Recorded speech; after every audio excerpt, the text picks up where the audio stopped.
Hello दोस्तों, नमस्कार। मैं भी एक आप सभी का बहुत बहुत स्वागत करता हूं आपके अपने स्वरूप परिवार में। तो साथियों, आज के इस क्लास में एसएससी जीडी एग्जाम के आने वाली परीक्षा के लिए 16 शिफ्टों के आधार पर टॉप 100 क्वेश्चन इस क्लास में डिस्कस करेंगे।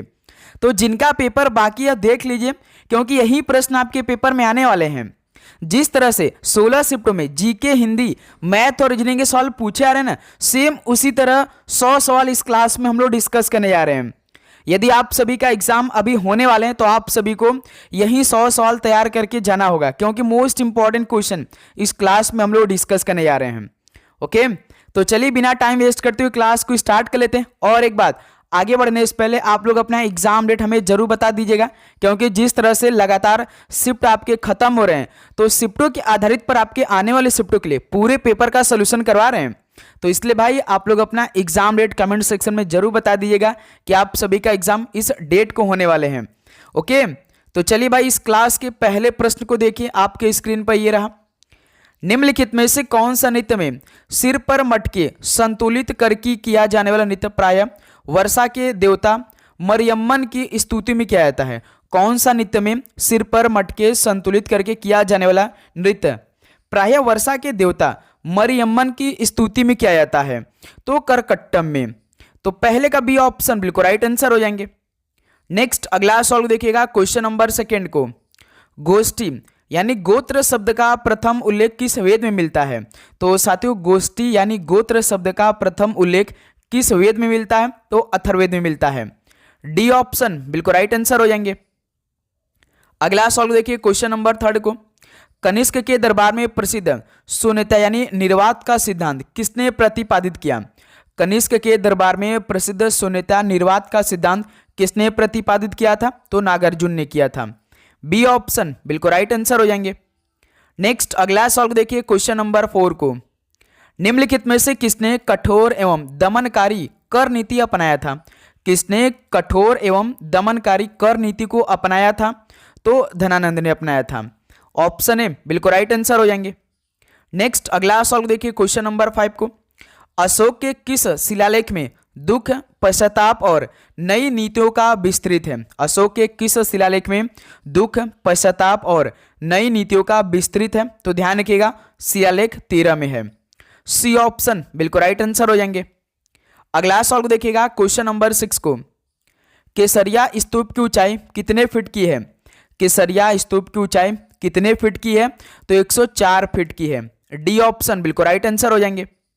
नेक्स्ट अगला सॉल्व देखिए, क्वेश्चन नंबर 7 को। सुंग वंश के किस वंश ने शासन किया था? सुंग वंश के किस वंश ने शासन किया था? सभी बताएंगे, तो कण वंश ने किया था। बी ऑप्शन बिल्कुल राइट आंसर हो जाएंगे। लेकिन आप सभी से ऐसे सवाल पूछेगा, सुंग वंश के बाद किस वंश ने शासन किया था, ऐसे आप सभी से सवाल पूछेगा, तो आप क्या बताएंगे? कण वंश ने किया था सुंग वंश के बाद। ठीक है। नेक्स्ट अगला सवाल देखिए, क्वेश्चन नंबर 8 को। निम्नलिखित में से किसने कविराज की उपाधि धारण की थी? तो साथियों, किसने कविराज की उपाधि धारण की थी?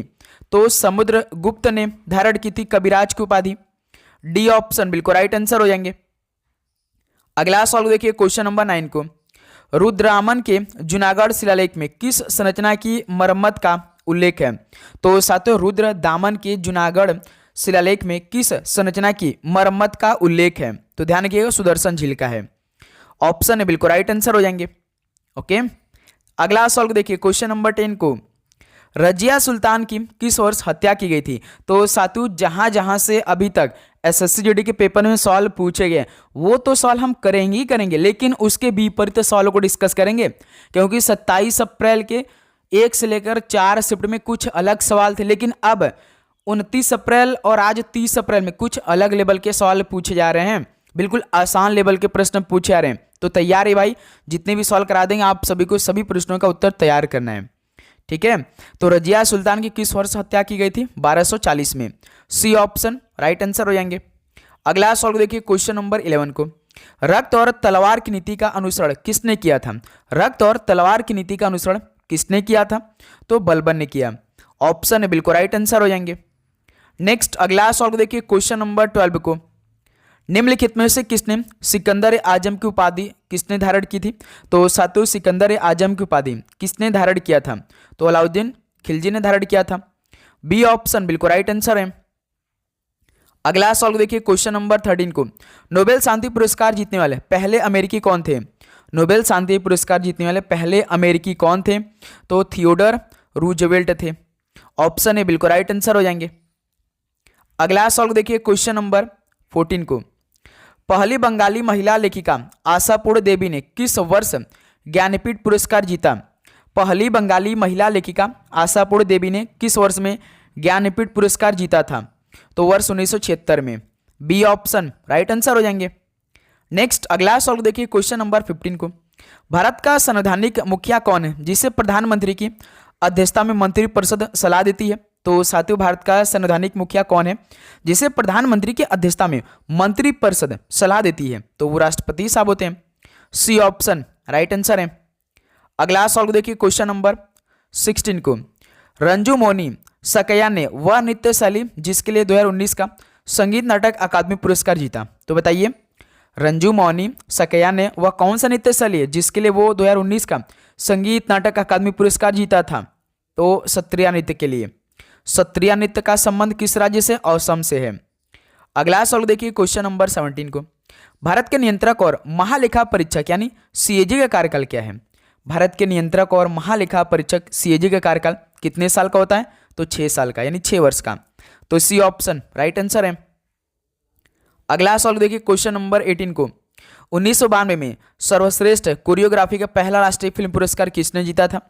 1992 में सर्वश्रेष्ठ कोरियोग्राफी का पहला राष्ट्रीय फिल्म पुरस्कार किसने जीत लिया था? तो लक्ष्मीबाई कोल्हापुरकर ने जीता था। तो ऑप्शन ए बिल्कुल राइट आंसर है। नेक्स्ट अगला सवाल देखिए क्वेश्चन नंबर 19 को, 1529 में घाघरा के युद्ध में मुगल बादशाह बाबर ने किसे हराया था? 1529 में घाघरा के युद्ध में मुगल बादशाह बाबर ने किसे हराया था? तो महमूद लोदी को। ऑप्शन बी बिल्कुल राइट आंसर है। नेक्स्ट अगला सवाल देखिए क्वेश्चन नंबर 20 को, बेसिन की संधि पर किन वर्षों में हस्ताक्षर किए गए थे? बेसिन की संधि पर किन वर्षों में हस्ताक्षर किए गए थे? तो 1802 में। सी ऑप्शन राइट आंसर हो जाएंगे। ओके, अगला सवाल देखिए क्वेश्चन नंबर 21 को, संथाल नामक जनजातीय समूह किस वर्ष में विद्रोह में उठ खड़ा हुआ था? संथाल नामक जनजातीय समूह किस वर्ष में विद्रोह में उठ खड़ा हुआ था? तो 1855 में। ऑप्शन ए बिल्कुल राइट आंसर है। अगला सवाल देखिए क्वेश्चन नंबर 22 को, इब्राहिम लोदी दिल्ली का सुल्तान कब बना? इब्राहिम लोदी दिल्ली का सुल्तान कब बना था? तो 1517 में। ऑप्शन ए राइट आंसर है। नेक्स्ट क्वेश्चन नंबर 23 देखिए, 1924 में कांग्रेस के बेलगाम शिखर सम्मेलन के दौरान कांग्रेस के अध्यक्ष कौन थे? अब ये टॉपिक के प्रश्न आपके पेपर में आएंगे भाई, भारतीय राष्ट्रीय कांग्रेस से, ठीक है। तो 1924 में कांग्रेस के बेलगाम शिखर सम्मेलन के दौरान कांग्रेस के अध्यक्ष कौन थे? तो एम.के. गांधी थे। डी ऑप्शन बिल्कुल राइट आंसर है। नेक्स्ट अगला सवाल देखिए क्वेश्चन नंबर 24 को, लॉर्ड डलहौजी द्वारा बेपगत नीति के तहत झांसी को किस वर्ष में मिला लिया गया था? लॉर्ड डलहौजी द्वारा बेपगत नीति के तहत झांसी को किस वर्ष में मिला लिया गया था? तो 1854 में। बी ऑप्शन बिल्कुल राइट आंसर हो जाएंगे। नेक्स्ट अगला सवाल देखिए क्वेश्चन नंबर 25 को, जनरल डायर ने किस वर्ष मार्शल लॉ के दौरान कमान संभाली थी? जनरल डायर ने किस वर्ष में मार्शल लॉ के दौरान कमान संभाली थी? तो 1919 में। सी ऑप्शन राइट आंसर हो जाएंगे। ओके, अगला सवाल देखिए क्वेश्चन नंबर 26 को, गयासुद्दीन बलबन ने भारत में किस काल में शासन किया? गयासुद्दीन बलबन ने भारत में किस काल में शासन किया था? तो 1266 से लेकर 1287 काल में किया था। ऑप्शन बिल्कुल राइट आंसर है।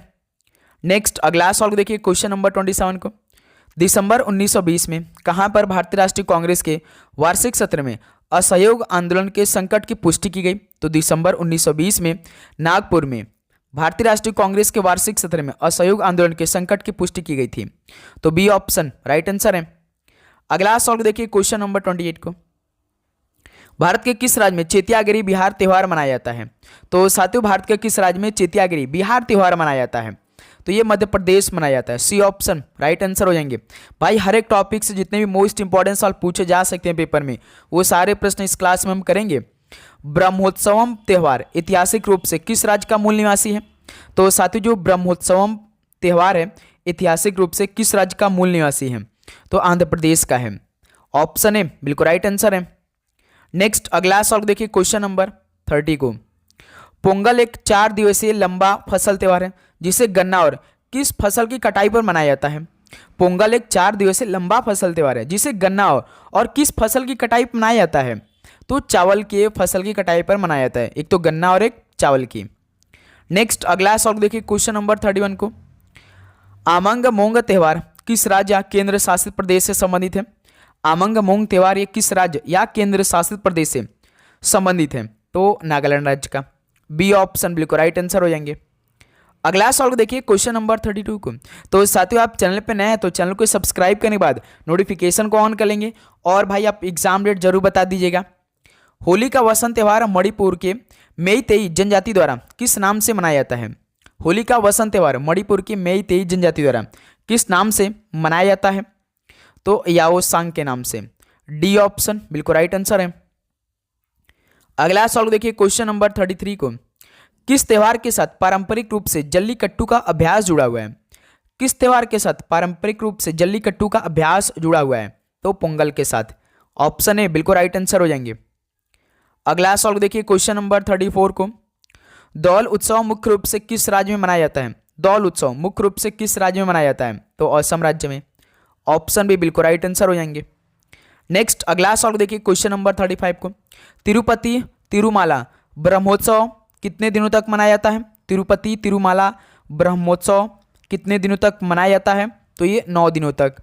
तो सी ऑप्शन बिल्कुल राइट आंसर हो जाएंगे। नेक्स्ट अगला सवाल देखिए क्वेश्चन नंबर 36 को। करम और जावा त्यौहार भारत के किस राज्य में मनाया जाता है। करम और जावा त्यौहार भारत के झारखंड राज्य में मनाए जाते हैं। ऑप्शन ए बिल्कुल राइट आंसर हो जाएंगे। नेक्स्ट अगला सवाल देखिए क्वेश्चन नंबर 37 को। दक्षिण भारत का कौन सा सांस्कृतिक त्यौहार राजा महाबली की लोक कथाओं से संबंधित है। दक्षिण भारत का कौन सा सांस्कृतिक त्यौहार राजा महाबली की लोक कथाओं से संबंधित है। तो वो ओणम त्यौहार है। ऑप्शन ए राइट आंसर है। नेक्स्ट अगला सवाल देखिए क्वेश्चन नंबर 38 को। मध्य और पश्चिमी भारत में मनाए जाने वाले गणगौर त्यौहार में किस देवी की पूजा की जाती है। मध्य और पश्चिमी भारत में मनाए जाने वाले गणगौर त्यौहार में किस देवी की पूजा की जाती है। तो इसमें देवी पार्वती जी की पूजा की जाती है। तो ऑप्शन ए बिल्कुल राइट आंसर है। अगला सवाल देखिए क्वेश्चन नंबर 39 को। पश्चिमी उड़ीसा के लोग मुख्य रूप से कौन सा फसल उत्सव मनाते हैं। पश्चिमी उड़ीसा के लोग मुख्य रूप से कौन सा फसल उत्सव मनाते हैं। तो नुआखाई। नुआखाई ध्यान रखिएगा, नाम ही है भाई। मुख्य रूप से फसल उत्सव नुआखाई है, पश्चिमी उड़ीसा के लोग मनाते हैं। नेक्स्ट क्वेश्चन नंबर 40 देखिए। मैसूर दशहरा महोत्सव कर्नाटक में मनाया जाने वाला एक कितने दिनों का त्यौहार है। मैसूर दशहरा महोत्सव कर्नाटक में मनाया जाने वाला एक कितने दिन का यह त्यौहार है। तो 10 दिन का त्यौहार है। डी ऑप्शन बिल्कुल राइट आंसर है। नेक्स्ट अगला सवाल देखिए क्वेश्चन नंबर 41 को। मेदाराम जतारा महोत्सव कोया जनजाति द्वारा मनाया जाने वाला एक कितने दिवसीय उत्सव है। मेदाराम जतारा महोत्सव कोया जनजाति द्वारा मनाया जाने वाला एक कितने दिवसीय उत्सव है। तो 4 दिवसीय उत्सव है। तो सी ऑप्शन राइट आंसर है। नेक्स्ट अगला सवाल देखिए क्वेश्चन नंबर 42 को। नवक लेबर उत्सव किस राज्य से संबंधित है। नवक लेबर उत्सव किस राज्य से संबंधित है। तो ये उड़ीसा राज्य से संबंधित है। ऑप्शन बी बिल्कुल राइट आंसर है। नेक्स्ट अगला सवाल देखिए क्वेश्चन नंबर 43 को। मामल्लापुरम उत्सव किस राज्य में मनाया जाता है। तो साथियों मामल्लापुरम उत्सव किस राज्य में मनाया जाता है। तो ये तमिलनाडु राज्य में मनाया जाता है। ऑप्शन बी बिल्कुल राइट आंसर है। नेक्स्ट अगला सवाल देखिए क्वेश्चन नंबर 44 को। उत्तरायण का त्यौहार विशिष्ट रूप से किस राज्य में मनाया जाता है। साथियों उत्तरायण का त्यौहार जो है विशिष्ट रूप से किस राज्य में मनाया जाता है। तो ये गुजरात राज्य में मनाया जाता है। तो ऑप्शन बिल्कुल राइट आंसर है। ओके अगला सवाल देखिए क्वेश्चन नंबर 45 को। सिरुई लिली महोत्सव किस राज्य में मनाया जाता है। सिरुई लिली महोत्सव किस राज्य में मनाया जाता है। तो ये मणिपुर राज्य में मनाया जाता है। ऑप्शन भी बिल्कुल राइट आंसर है। नेक्स्ट अगला सवाल देखिए क्वेश्चन नंबर 46 को। कथक में प्रयुक्त होने वाला कौन सा शब्द खड़े होने को संदर्भित करता है। तो साथियों कथक में प्रयुक्त होने वाला कौन सा शब्द खड़े होने को संदर्भित करता है। तो ठाठ शब्द है। ऑप्शन ए राइट आंसर है। नेक्स्ट अगला सवाल देखिए क्वेश्चन नंबर 47 को। कौन सा नृत्य रूप एकहारक रूप में वर्गीकृत है। कौन सा नृत्य रूप एकहारक रूप में वर्गीकृत है। तो दोस्त मेरे याद रखिएगा भरतनाट्यम है जो तमिलनाडु राज्य से संबंधित है। बी ऑप्शन राइट आंसर हो जाएंगे। अगला सॉल्व देखिए क्वेश्चन नंबर 48 के। तो भरतनाट्यम नृत्य में शरीर की गतिविधियों की तकनीक और व्याकरण के अध्ययन के लिए कौन सा ग्रंथ मुख्य स्रोत है? भरतनाट्यम नृत्य में शरीर की गतिविधियों की तकनीक और व्याकरण के अध्ययन के लिए कौन सा ग्रंथ मुख्य स्रोत है? तो ध्यान रखिएगा, अभिनय दर्पण है भाई। तो ऑप्शन है बिल्कुल राइट आंसर है। अगला सॉल्व देखिए क्वेश्चन नंबर 49 को। भारत के किस राज्य से महासु नृत्य रूप संबंधित है? भारत के किस राज्य से महासु नृत्य रूप संबंधित है? तो ये हिमाचल प्रदेश से संबंधित है। डी ऑप्शन बिल्कुल राइट आंसर है। ओके, अगला सॉल्व देखिए क्वेश्चन नंबर 50 को। भारत के अधिकांश शास्त्रीय नृत्य रूप किससे उत्पन्न हुए हैं? भारत के अधिकांश शास्त्रीय नृत्य ये किससे उत्पन्न हुए हैं? तो अधिकांश नाट्य शास्त्र से उत्पन्न हुए हैं। तो ऑप्शन है बिल्कुल राइट आंसर है। नेक्स्ट अगला सॉल्व देखिए क्वेश्चन नंबर 51 को।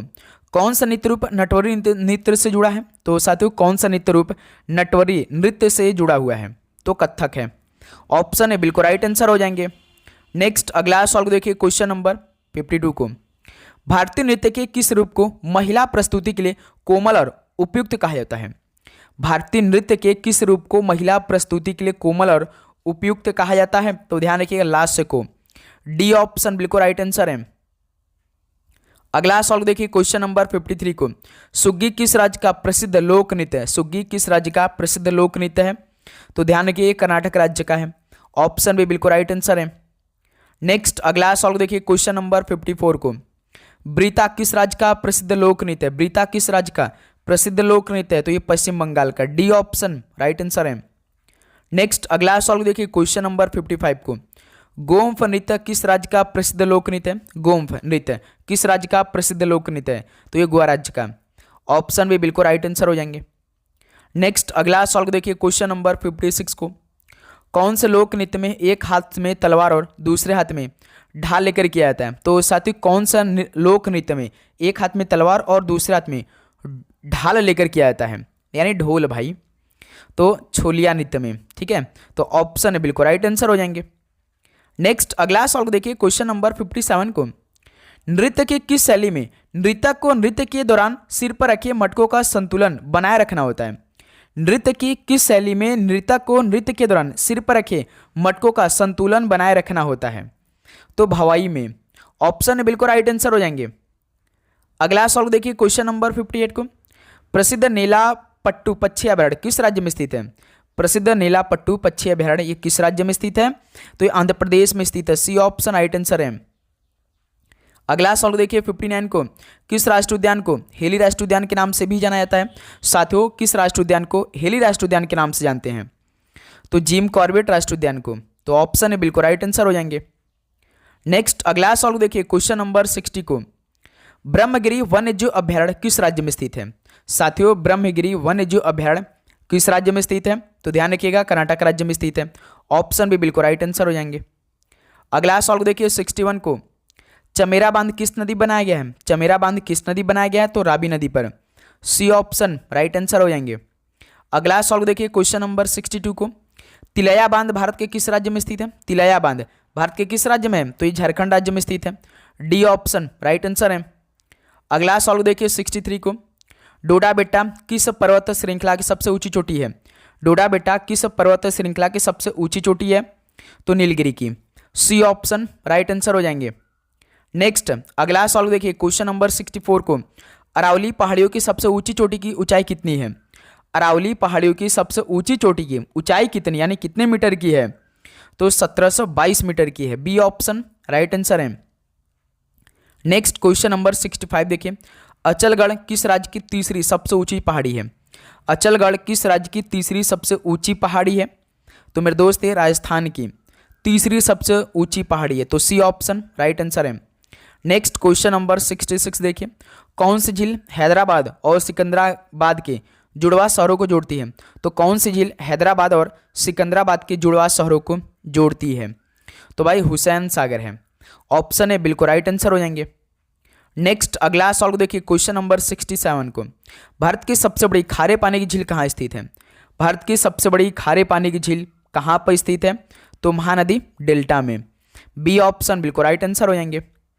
अगला सॉल्व देखिए क्वेश्चन नंबर 68 को। एशिया की सबसे बड़ी मीठे पानी की गोखुर झील कौन सी है? एशिया की सबसे बड़ी मीठे पानी की गोखुर झील इनमें से कौन सी है?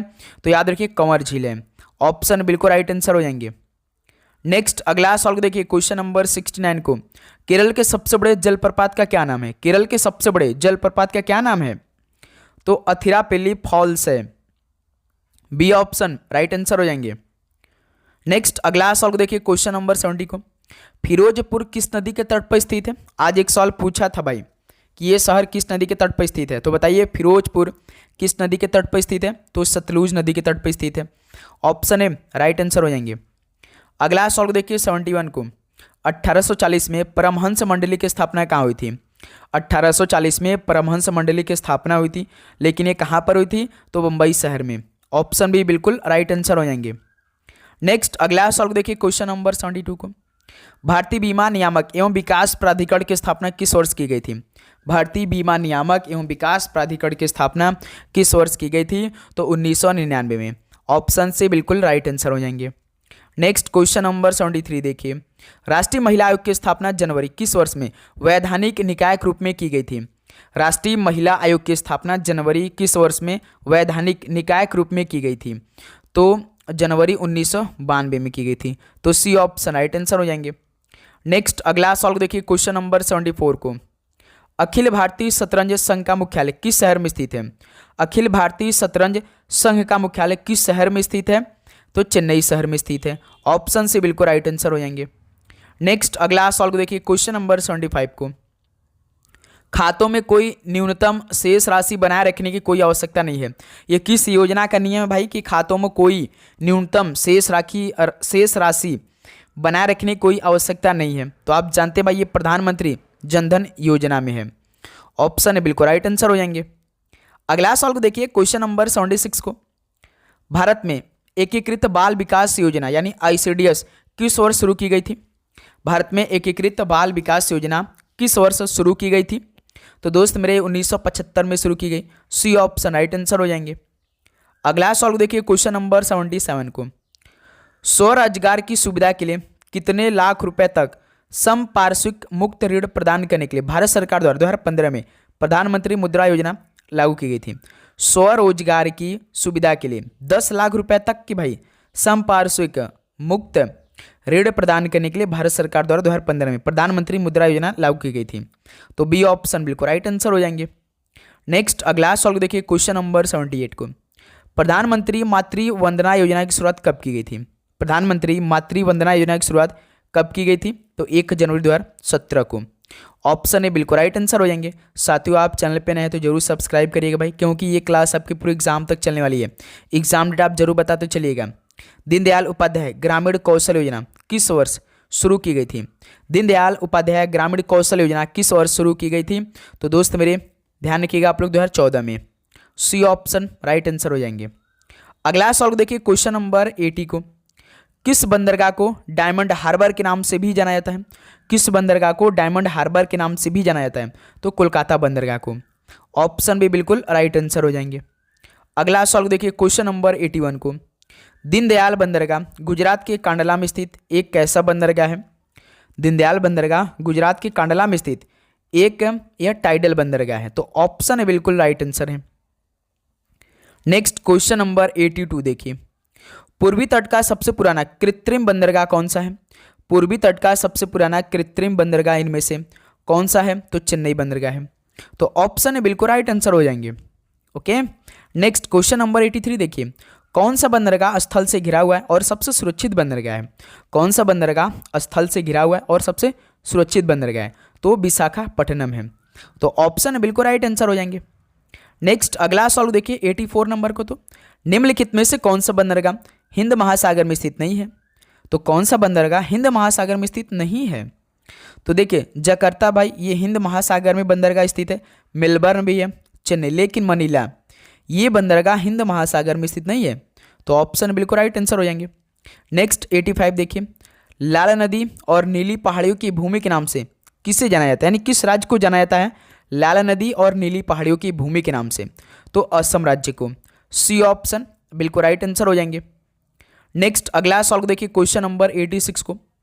कौन सा राज्य हिमालय की सामान्य दिशा दक्षिण पश्चिम से उत्तर पूर्व तक है? कौन सा राज्य हिमालय की सामान्य दिशा दक्षिण पश्चिम से उत्तर पूर्व तक है? तो दोस्त मेरे वो अरुणाचल प्रदेश है। बी ऑप्शन बिल्कुल राइट आंसर हो जाएंगे। ओके, नेक्स्ट अगला सवाल देखिए, क्वेश्चन नंबर 87 को।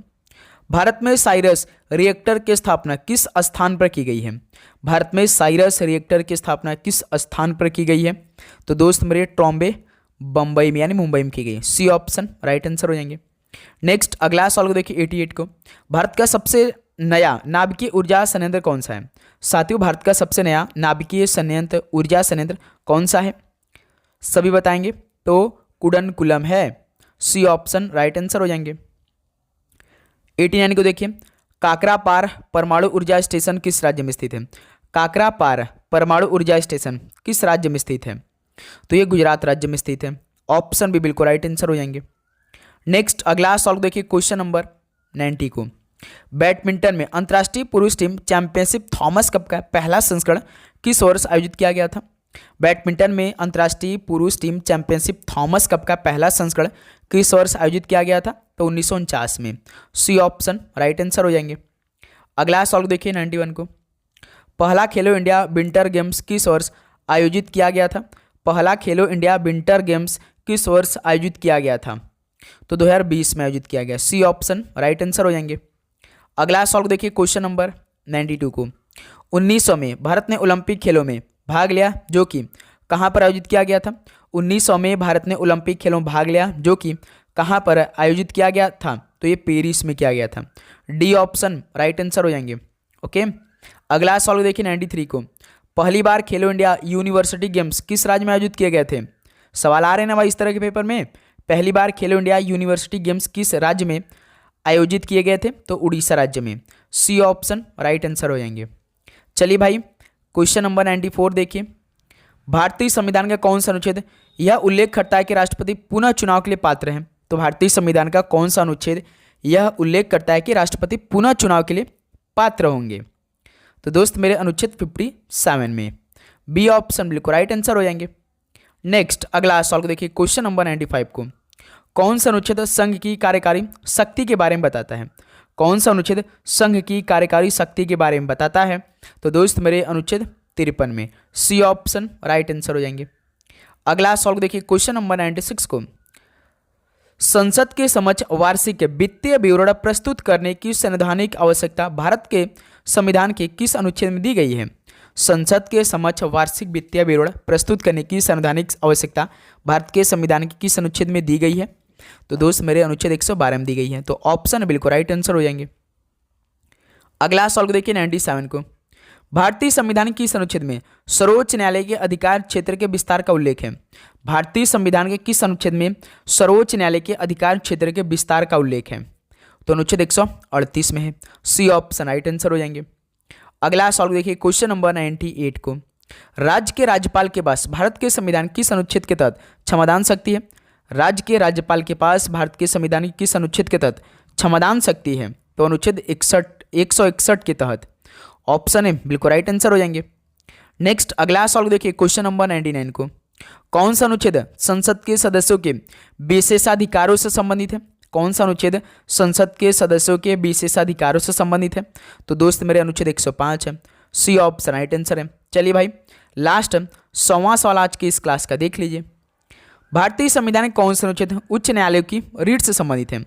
भारतीय संविधान में कौन सा अनुच्छेद उच्च न्यायालय की रीट से संबंधित है? तो भाई अनुच्छेद 226 है। ऑप्शन बिल्कुल राइट आंसर है। तो साथियों ये 100 सवाल कंप्लीट हो गए भाई आपके एग्जाम के लिए। तो आप बताइए कि आप सभी का एग्जाम किस डेट को होने वाले हैं? तो उम्मीद करूंगा आप सभी को ये 100 सवाल का उत्तर जरूर तैयार हो चुका होगा भाई। यदि आप सभी को किसी भी सवाल पे डाउट हो तो भाई कमेंट बॉक्स में जरूर बताइएगा, ठीक है। और आप लोग अपना एग्जाम डेट जरूर बताइएगा। आप मैथ रीजनिंग भाई बेसिक पूरा पढ़ते चले भाई, आप पूरा सवाल करके आएंगे। मैथ रीजनिंग में किसी प्रकार का दिक्कत नहीं आ रही है, किसी भी स्टूडेंट को दिक्कत आ रही है केवल जीके और हिंदी में। हिंदी में भाई आपको हम कल 100 सवाल दे देंगे, उसको आप तैयार कर लीजिएगा अच्छी तरीके से, जिनका पेपर आने वाले शिफ्ट में होने वाले हैं, ठीक है मेरे दोस्त। तो इसलिए आप चैनल को सब्सक्राइब करने के बाद नोटिफिकेशन को ऑन कर लेंगे। तो चलिए मिलते हैं एक और नए क्लास के साथ। आप सभी को एग्जाम के लिए बेस्ट ऑफ लक। पढ़ाई करिए, अच्छे से मेहनत करिए, रिवीजन करिए, सारे बेसिक क्लियर करते रहिए, सभी प्रश्नों का उत्तर तैयार करते रहिए, ठीक है। तो all the very best, God bless you, धन्यवाद।